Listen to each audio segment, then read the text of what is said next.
Howdy, Kanaji here. If you're a longtime viewer, you're probably a little confused to see a Cuphead video on this channel. So you probably didn't know this, but I actually love Cuphead. For those of you who are regular viewers, I'd like to point out that I've actually been a fan of Cuphead for about as long as I've been a fan of No Man's Sky, if you can believe it, since around 2013-2014. In fact, I was actually a runner-up in the one and only official Cuphead fan art competition, way back in 2014, over 3 years before the game actually released. I was really into Victorian print design at the time, so I imagined Cuphead as an educational board game from the 19th century. Of course, I waited until the last couple hours to actually start on my submission, so this is pretty much what I could do in that time. I think it turned out alright though, given the time frame, and Studio MDHR actually agreed. So let's see here. Aha! So here's an actual autographed copy of Retro Magazine that I received as a prize from that competition.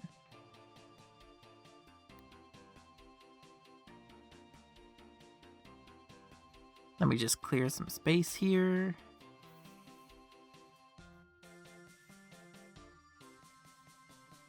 Pull it out.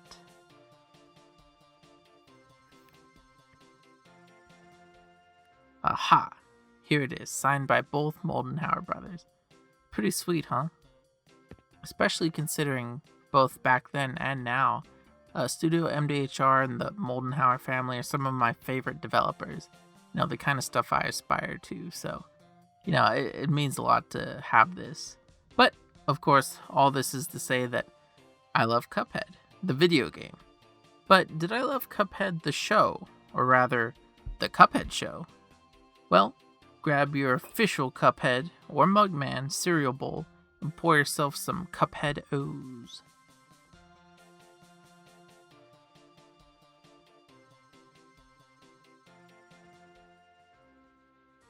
Take a deep breath of your Cuphead air freshener, because this is my review of the Cuphead Show, Season 1, Episodes 1 through 12. First announced back in 2019, Netflix's The Cuphead Show seemed like the perfect candidate for an animated series. The game was famously based on 1930s era cartoons, so it was only natural to place its characters back into the medium by which they were inspired. I was personally both excited and anxious about this announcement, if I'm being honest. On one hand, I wanted to absorb every frame of Cuphead animation I could get my eyes on. All the promotions and the in-game cutscenes, I loved it. But on the other hand, this series was going to be digitally animated and aimed towards children. The initial teasers also worried me, as they didn't seem to capture that authentic 30s vibe. They looked like digital art, which they were. Subsequent teasers did little to capture my excitement, but I wasn't about to write it off without watching it for myself. After waiting years for both the show and its still upcoming DLC, The Delicious Last Course, I was finally able to see the Cuphead Show for myself last week. I went in blind to some details, such as episode and season length, so I was surprised with how short the first episode was. In fact, I honestly wasn't terribly impressed with the first episode, Karn Evil, and opted to watch YouTube after I finished it, instead of continuing to the next episode. It wasn't bad or anything, it just took a little getting used to the visuals, the voice acting, and overall speed of the show. So I waited until the following evening to go back, and I'm glad I did. Episode 2 just clicked. My wife and I ended up watching like 4 or 5 in a row that night. Each episode's unique story and characters delivered in short, punchy fashion proved an engaging format. Being a fan of both vintage cartoon shorts and the Cuphead game, it was fun to see characters, locations, and Easter eggs from both of those sources sprinkled throughout the show. Over the next couple of days, we finished the initial 12 episodes, and I have to say, I enjoyed them. I really did. And I think whether or not you enjoy them will come down to personal taste, of course, but mainly expectations. Cuphead the game is a playable 1930s cartoon. The Cuphead Show is what 1930s cartoons would look like if produced today with modern tools. It maintains the nonsensical, lighthearted humor of old cartoon shorts and combines it with some of the most eye-wateringly beautiful visuals. I've ever seen in a cartoon. Well, at least in some time. Additionally, it doesn't have too much of an overarching story to it. Minor spoilers incoming. A few episodes do tie into each other, and the season does end on a cliffhanger. But other than that, each episode is essentially a self-contained adventure, with unique locations and characters in each of them.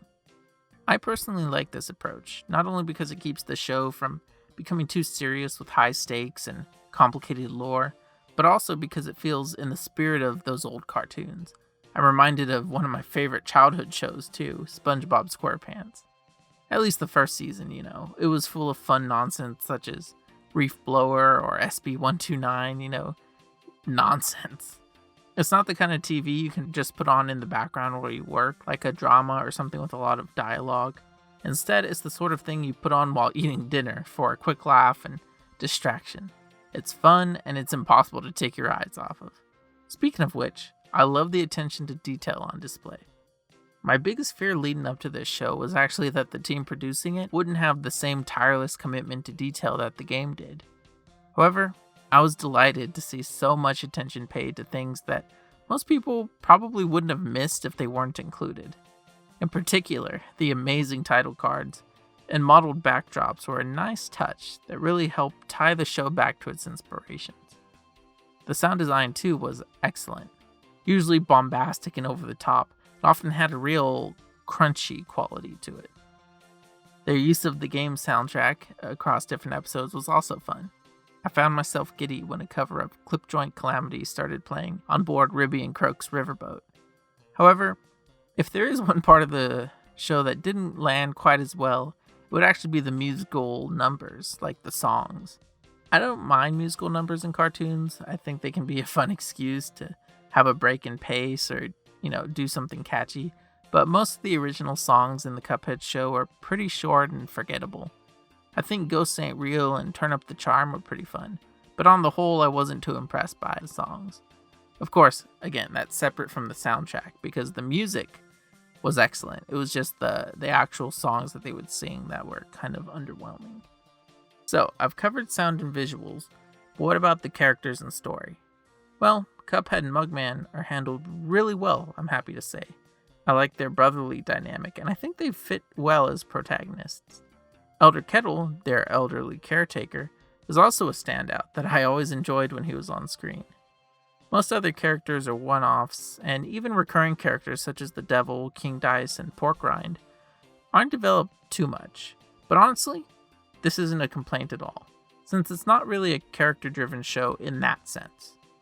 Fans of the game may find that the Devil and King Dice aren't portrayed as threateningly in the show as they are in the game, but I think it makes sense for their more lighthearted take on the story.